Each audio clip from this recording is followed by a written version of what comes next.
To ga takaitattun labaran tare da ni Kabiru Basiru Platon.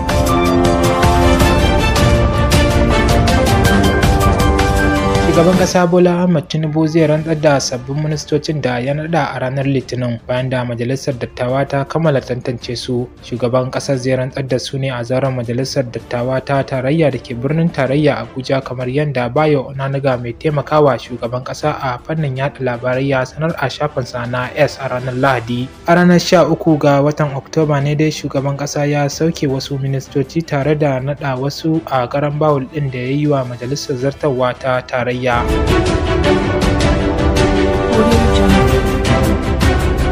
To a nan kuma hukumar yaƙi da safarar miyagun ƙwayoyi ta ƙasa NDLEA sun yi nasarar kama Hodar Iblis, wadda kuɗinta ya zarta naira biliyan 4.4 a Lagos. A wata sanarwa da hukumar ta fitar a ranar Lahadi ta ce jami'an nata sun gano Hodar Iblis ɗin ne a cikin banɗaki biyu na wani jirgin sama na ƙasar Ethiopia wanda ya taso daga Addis Ababa zuwa Lagos. Hukumar ta NDLEA ta bayyana cewa wani gungun masu safarar miyagun ƙwayoyi na ƙasashen Brazil da Ethiopia da Najeriya ne suka yi yunƙurin shigar da ɗauri 845 na Hodar Iblis ɗin cikin Najeriya, wanda nauyinta ya kai kilo 18.72.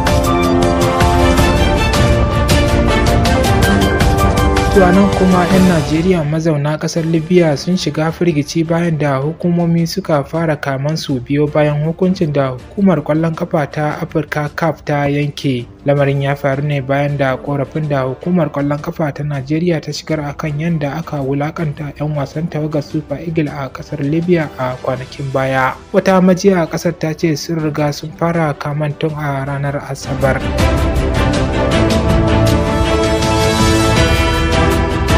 Daga ƙetare kuwa an fara cire rai da yiwuwar iya ceto masu sauran numfashi a sassan Valencia bayan mummunan ambaliyar da ta afku a birnin na Spaniya, da zuwa yanzu akalla mutane 213 ne suka rasu yayin da wasu gwammai suka ɓata. Dubban fararen hula ne ke ci gaba da tururuwar zuwa gabashin birnin na Valencia domin shiga aikin agaji a wani yanayi da gwamnatin kasar ta sake aikawa da ƙarin dakarun soji da na 'yan sanda 10,000 domin kai ɗauki a birnin.